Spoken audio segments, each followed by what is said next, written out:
Anyway, okay. Hello, Nathan. Hi. Hello. Uh, it seems to me that we're now in this mode of discussing the differences, uh, specific differences between continuous piano playing and classical piano playing.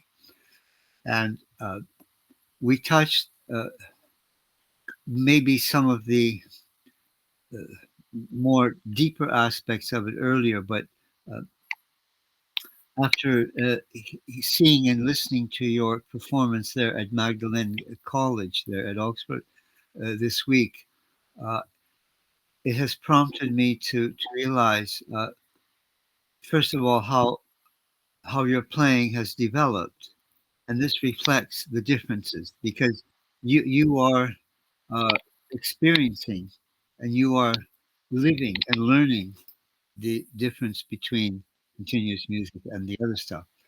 And so uh, uh, uh, this seems quite important to me now because I'm working also just by accident with a very well two classical pianists who are both really good, really good, very advanced. One is older, and another one is still very young, and the young one has just begun. The older one has also just begun, but I see right here in this difference his playing and your playing, because your performance was uh, you were actually playing it as a continuous pianist, and the classical trained, the one in the conservatory, who is very advanced, like truly, like he's already like he could be on any concert stage in Europe right now with an orchestra playing. That's how good he is. And um, he he simply by accident got involved in my music, sort of as a side thing. He did not actually seek me out, and this is important to understand right from the beginning. But this represents uh, touching the basic problem of classical music and continuous playing.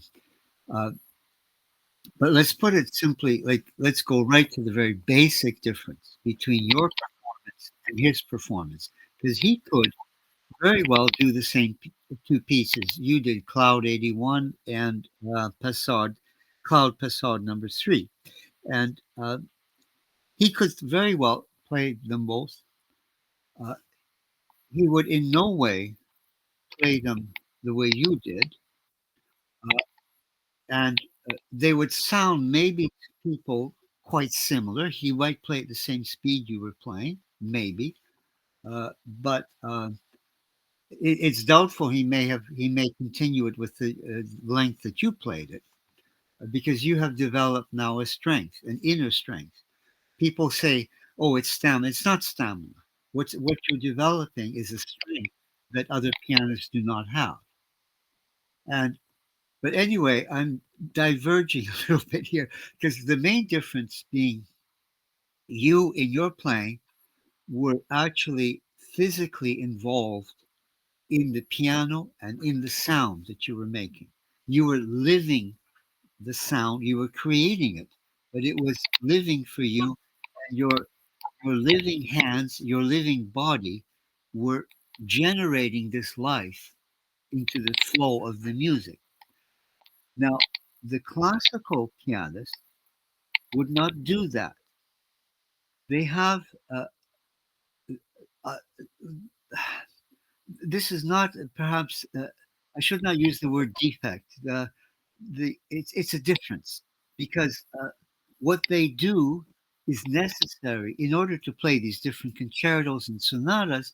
You cannot become deeply involved in the piano or in what you're doing. You try to uh, become deeply involved in little nuances that you do here and there in the pieces. It's true. It's not that they're careless. It's just that um, dealing with some nuances is nothing like, for example, dealing with the nuances you were dealing with in playing the cloud and the thing.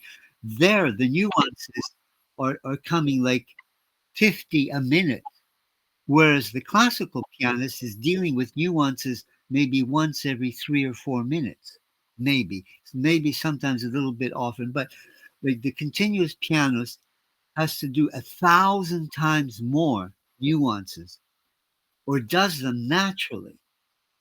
And so one could hear in your playing that there were all these little tiny effects that were happening, and they were not planned. They're not like the classical pianist plans. They in a sense they're dealing with trying to create a perfect sculpture of the piano concerto.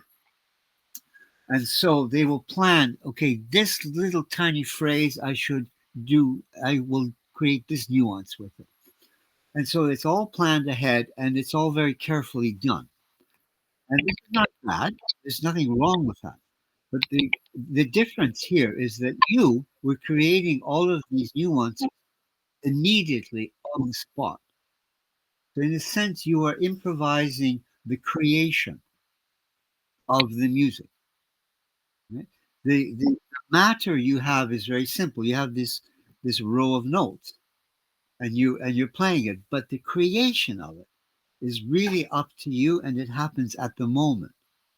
And this is a sense of it's not really improvisation, but in a technical way, you could call it that. Mm. Is that now? Am I correct? Like, this is my impression as you were doing. You were actually living the music and the sound. You were feeling your hands, you were feeling your fingers, you were feeling the drive and the flow and the power moving forward in the music and listening to the piano. Now, was that Yes. correct? Yeah. Yes. And I had never used that piano before. It was a really lovely new Steinway. You'd open the body and you could see the bronze gleaming. So it's very, very new, high quality piano. I had never used it before. I found the keys maybe slightly stiff, so my hand felt maybe unusually strong while trying to play this, and I could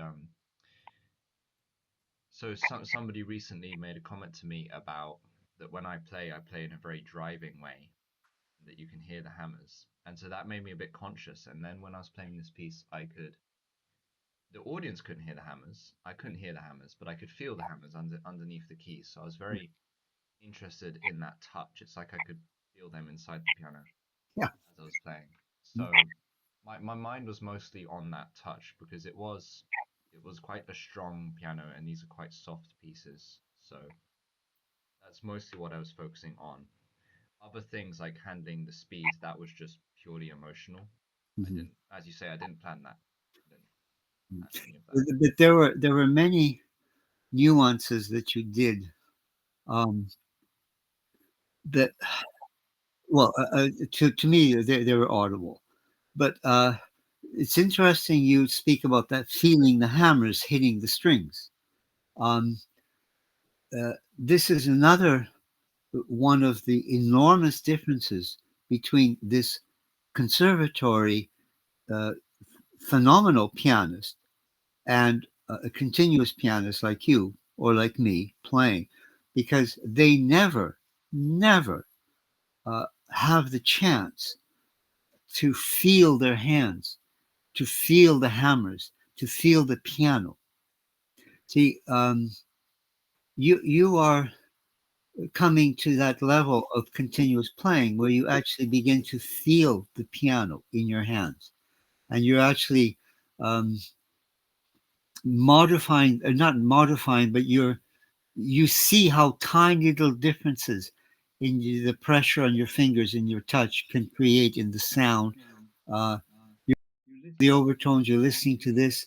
Um, you you actually get to know the piano intimately, which a classical pianist gets to know only superficially. And again, this is not a negative thing. This is simply because that's what they do what needs to be done to do the great things that they do. All I'm doing is simply explaining to people the differences that are evident, and Yes, and I actually spoke about the music more than I played it. So I did this one 30-minute solid performance, and I stayed for 40 minutes because so many people wanted to talk about it because they had never heard or they never expected something like that.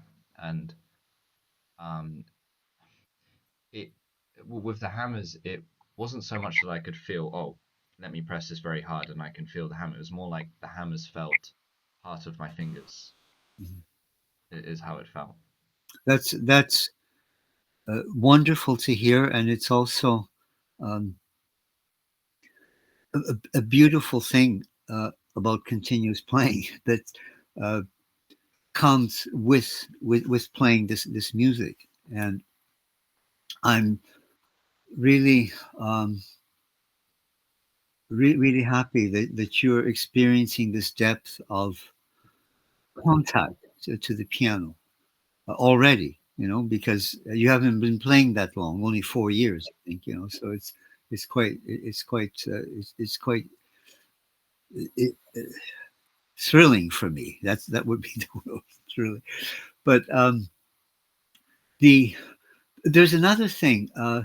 We could get into sort of the more detailed differences, but I think the general difference, or the most blatant difference between the conservatory pianist and you, is this question of attitude towards the music and towards the piano, what they're doing.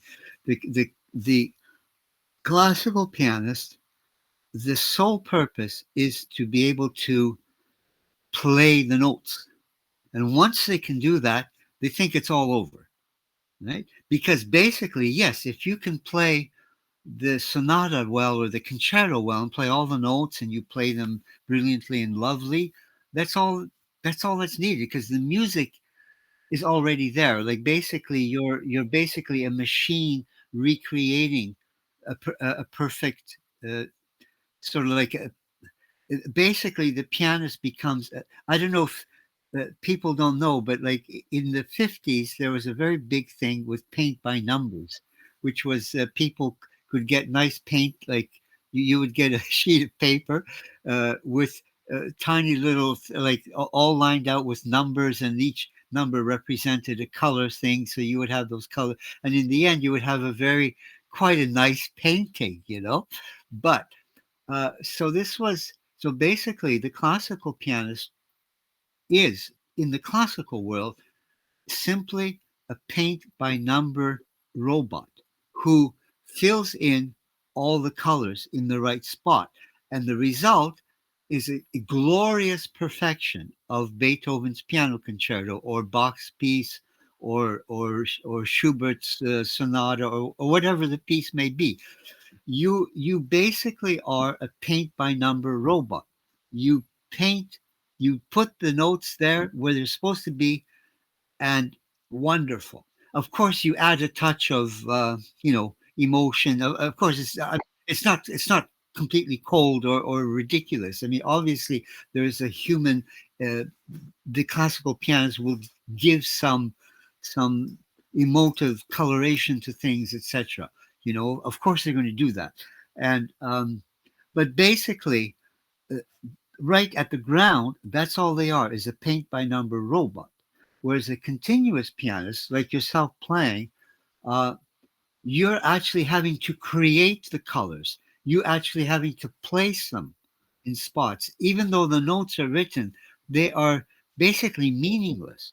Like the notes on a page of Beethoven sonatas are extremely meaningful. Like they contain already the essential beauty of the music. You know, you could even say that you don't even have to play the Beethoven sonata. You just look on the page, and already in some weird dimension, the Beethoven sonata lives and gets beauty flowers. Right? But not so in continuous music. The notes on the page are dead matter. They're nothing. They only are a something to give to you, the pianist, and then you make life from them. So it's not the same as the classical pianist. So their attitude is, let me play the notes and they will be beautiful just because Beethoven and Bach made them. Unfortunately, continuous music is not like that. Well, as you understand, it's you can't just play the notes and the beauty will come. Not at all. So the beauty comes only when the pianist is able to delve into his own life, energy, his power, the hands, the fingers, the piano, all of those things start to come together into a living organism, I guess. Well, that's not the right word, but I think you can imagine what I mean. That this, we have no words for this, but there's an organic wholeness between you, the piano, the music, and the sound that you're playing. All So those, to give an example for listeners, the first piece I learnt was Pockets of Light, and I learnt the notes, the dynamics, the rhythm, everything in about a month. It's not that hard to do that, but I think it's at least 2.5 years before I can actually play the piece. yes, yes, Um, yeah, and this was a reason why as I wrote to you, I did not want that book to be made because uh, I knew that people would not be able to play it because it's those pieces are not so difficult. The only piece there that is difficult, but not technically, it's just mentally difficult and really impossible because what it is, it's a it's a transcription of an improvisation, which when you try to copy is super difficult. I mean, it's ridiculously difficult. Not technically, because your mind cannot follow the patterns. Because when you're playing continuous music and improvising, the mind will just do instantaneous, like will sculpt like patterns immediately, like without thinking. Like it just happens. So, but apart from that, the pieces are quite easy in terms of continuous music. They're very easy. But like you say, you can't play them until you've studied for a long time. You can't play them correctly. Uh, you just play the notes, but the music will not happen and it will not live for you. And I did not want to make the book at all, but uh, uh, they like Erase Tapes said, "Oh, but it's going to be for sale. It's going to be in all the bookshops all around the world. Everyone, the whole world will be able to see it and everything." Well, okay, it will be useful to at least stimulate some interest in me and my music. which did happen for me. It was useful for me, this book. It was the first thing I had before I even sent you an email for the Uh-huh. first time. Okay, well, that's but you're the only one because there is the continuous music email address in the book, but nobody has written. As far as I know, you're the only one who has, you know, ta but who knows? Maybe some of the others.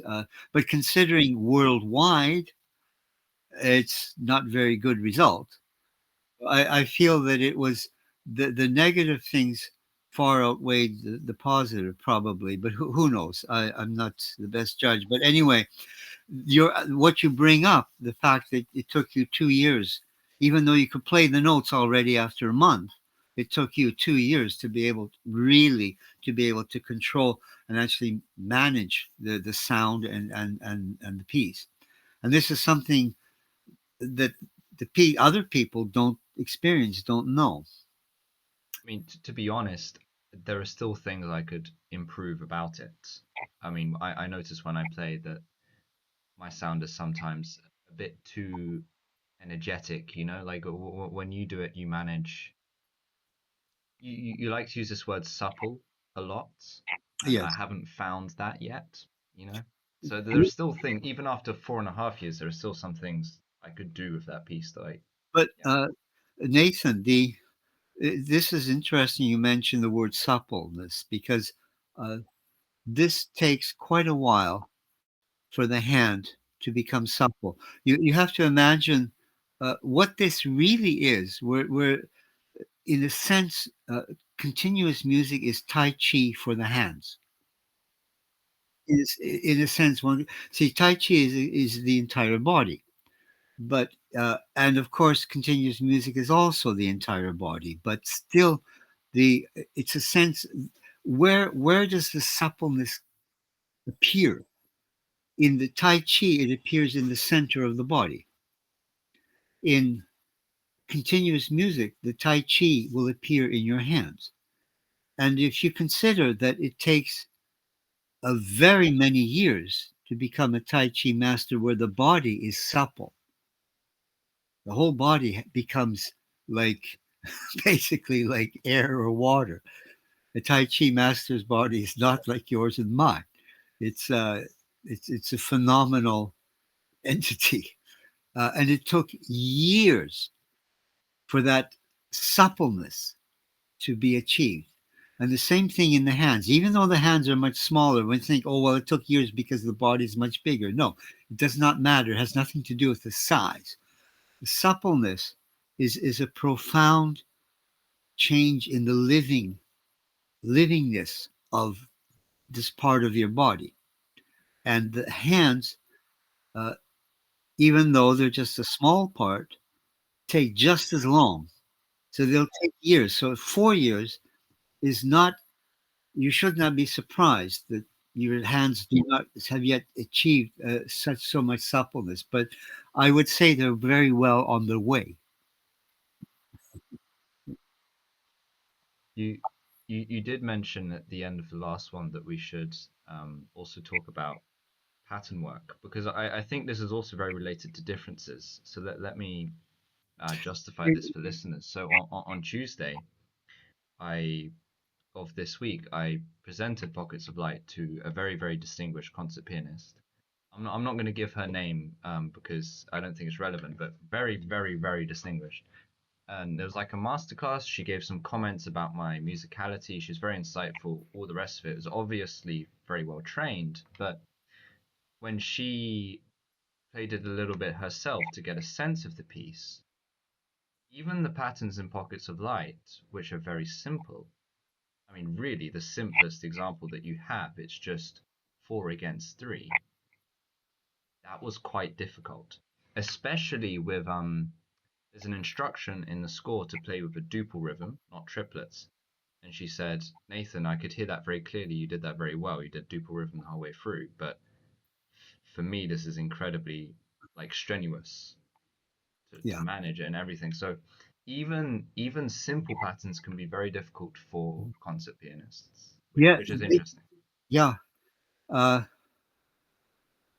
this is very, very interesting. You mentioned this, Nathan. Truly interesting. The uh, it's strange because this other pianist, this other classical guy, he's doing a butterfly, and he's able to do the pattern section of the butterfly, uh, and he's able to do it really fast and quite easily.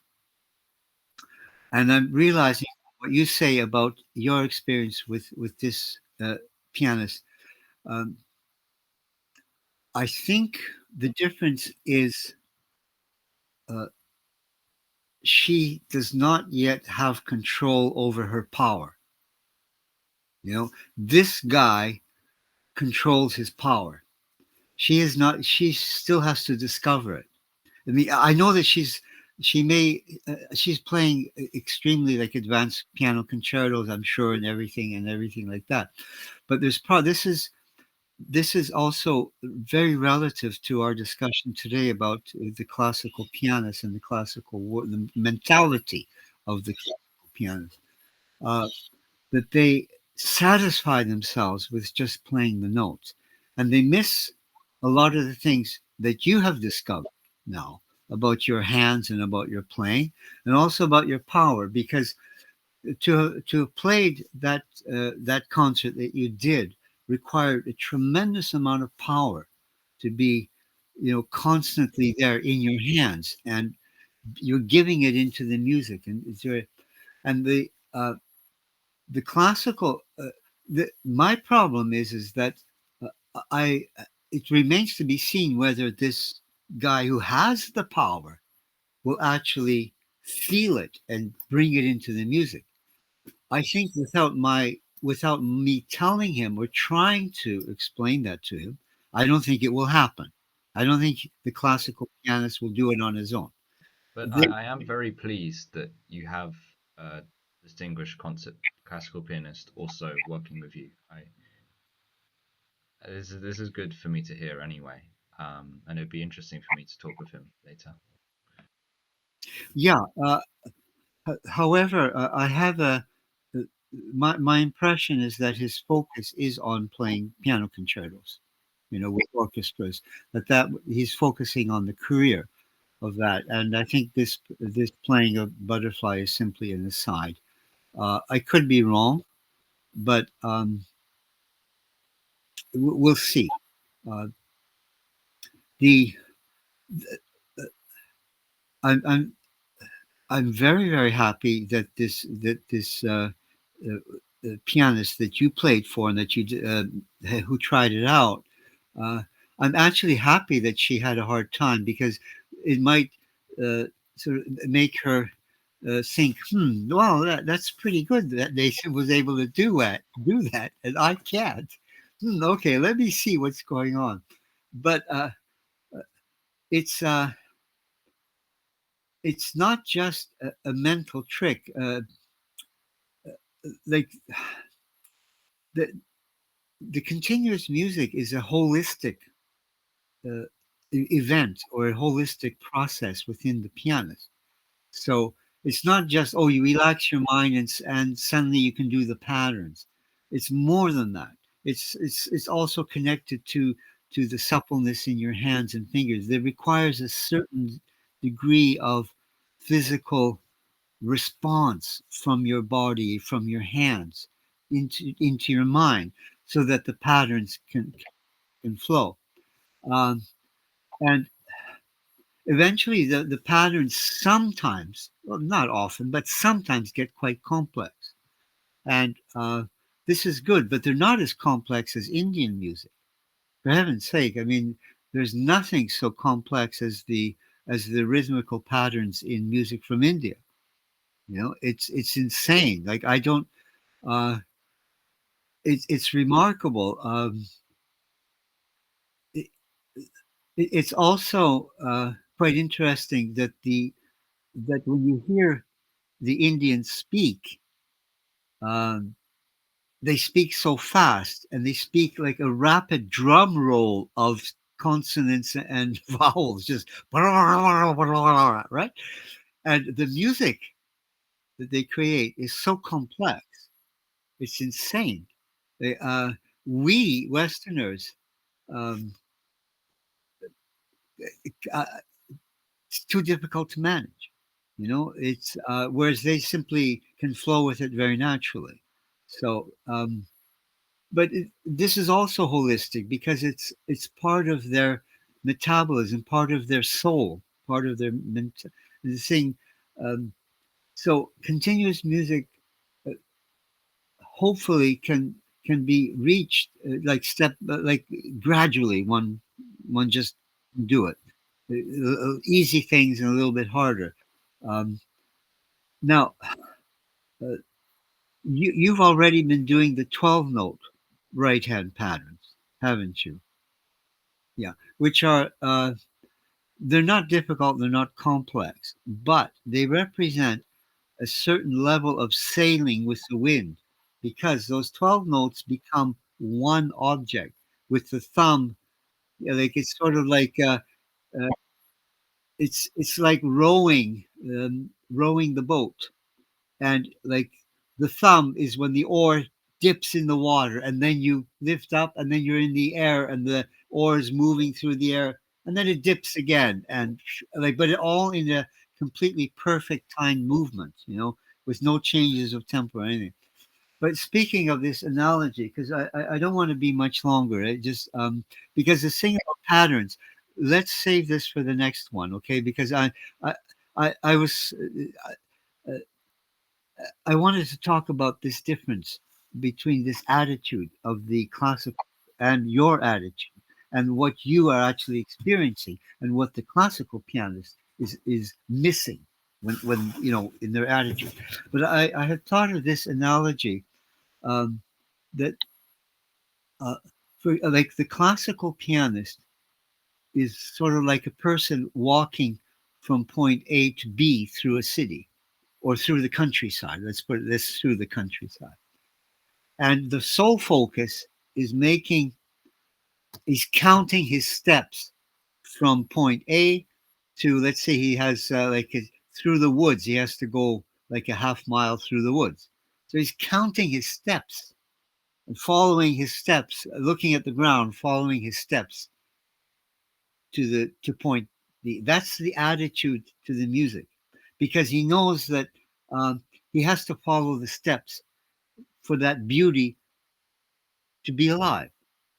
So but it's also a very, there is a shallowness there too. I mean, it's not quite as innocent as I may have described it as simply or a necessary thing. There is uh, it's true that to create the beauty of the concerto, he has to follow his steps through the forest. And he's not looking at the trees, not listening to the birds. He's not looking at the clouds. He's not looking at the bushes or at the colors or noticing the flowers here and there or noticing an animal or whatever. He does not even see his motion. Whereas when we're walking, the continuous pianist has eyes like a bird, sees everywhere, 360 degrees, all around the ground, the trees, the bushes, the sky, and the movement, sees the movement as the far landscape. You know how it is when you're walking, like if there's trees here close to you, but far away there are fields and copse of wood further away. Like all of that is moving, and you see all of that, and that is your journey. You're not worried about your steps because you do automatically what you're do. So uh, does do you understand my analogy here with the I do, but I think it's probably true that you feel this. I mean, it's definitely true that you feel this a lot more than I am. So I think this is related to a common misconception, and this is a misconception I had for a long time. The misconception is that continuous music is like meditation or like a trance. You find a flow state and then you sit there and you flow. And I had this for a long time. Yeah, like I had that attitude for a long time. And what's increasingly clear to me now is that when you play, your mind is extremely active, and my mind is only slightly active. uh-huh. This is a big difference. Yeah. Okay, we'll have to change that for you. Yeah, because actually, uh, well, it's not bad that you uh, experience the music occasionally as a meditation. That's not bad.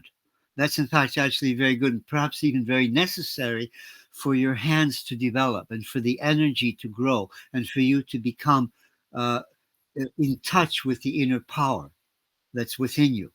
See, all of this thing, I mean, it's not bad that you were meditating or just, like, as you say, you just get into the flow and you just live there. Uh, I did that sometimes too, but it's not enough. That's not that at all. That's a very, very small uh, sideline of the music that the pianist can do Yeah, some. and I really realized this when you first gave me some arpeggiated exercises, because there, when you were giving me a bit of instruction on how to manage it, the instructions were to think in certain very active ways, and I tried it, and it helped a lot. And that's when I really felt, okay, wait, I need to be a bit more awake when I'm Yeah. playing. Yes, because actually, when you're playing continuous music, your mind is accelerated extremely, extremely. People don't understand. Uh, I I may have mentioned it in one of the other ponds, but recently, like I was when I'm doing two piano butterflies, the tape.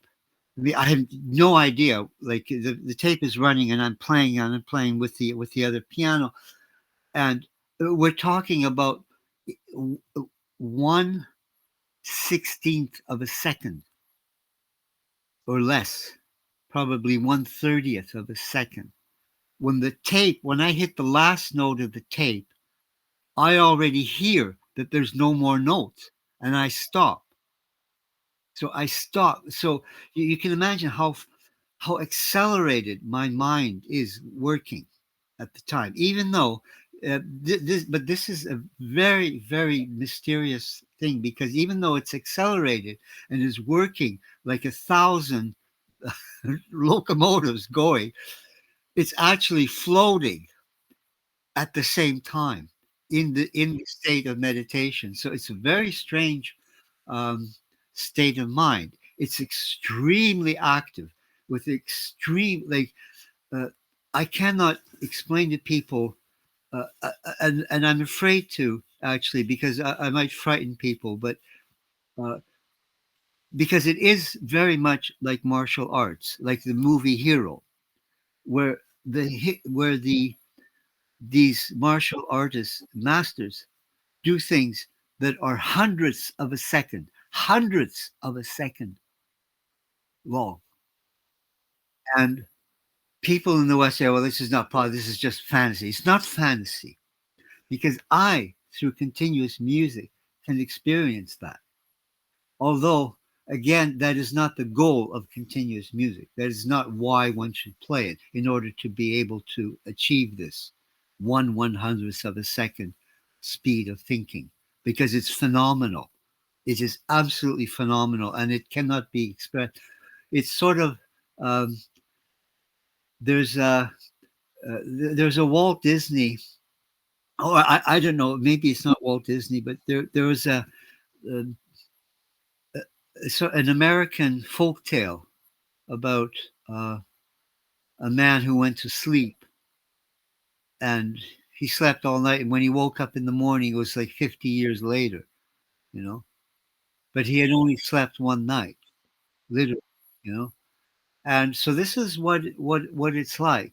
Like you play for 5 minutes, but in that 5 minutes, you have actually experienced normally what the mind would have achieved in 10 hours. You know, it's you the time. Uh, your mental metabolism is so sped up, so active, that it defies consciousness. Even it's so, but this is not a constant state, Nathan. This is very important. This is not like all the time I'm playing. Was just very certain specific times. I simply mention it as one of the great beautiful moments of continuous life, of being a pianist, to experience this speed of the mind. This was phenomenal. um and there's a movie. I forget the name of it, but it's a guy who takes a pill, uh, and his brain works like bang. Like you have to see the movie; it's very good. Robert De Niro is in it. I know he has an important part. So if you and I don't know the actual hero thing, but it's if you uh, but it's very much what you're describing is that the mind becomes hyperactive as you're playing in like once you reach advanced stages of playing, so um, but this is still another thing. But yeah, the attitude uh, of uh, of the classical pianist, I find, is not good to the piano. uh, Although I guess there's no point changing their attitude, because their attitude is what it needs to be for them to be able to play this beautiful sonata and this beautiful concerto. But our attitude is actually bringing the piano to life and bringing the music to life and bringing ourselves to life. So uh, it's a personal journey, of Uh, Being a continuous pianist is truly a personal journey, and that's not what classical pianists are about. But They're it's difficult to express this accurately in words because many classical pianists would feel like they are bringing pieces to life.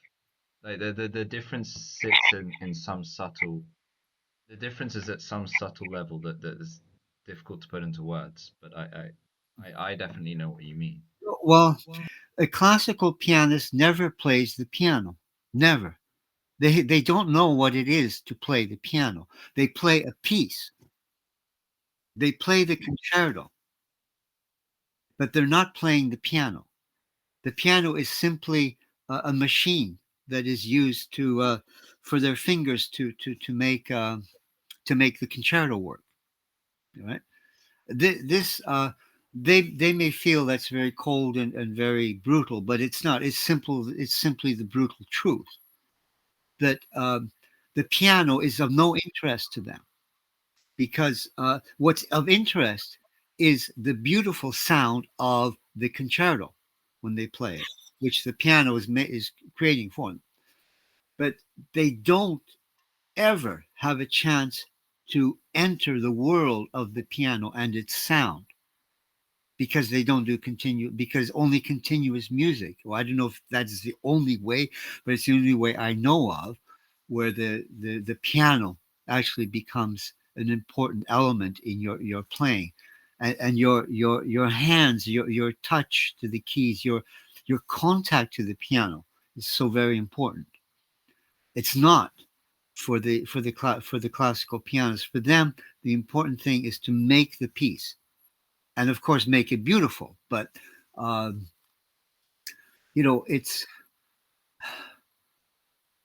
it's kind of like, to me, they are uh, l- like a painter, I guess, who has who's painting a model and recreating the beauty of her face on the canvas, right?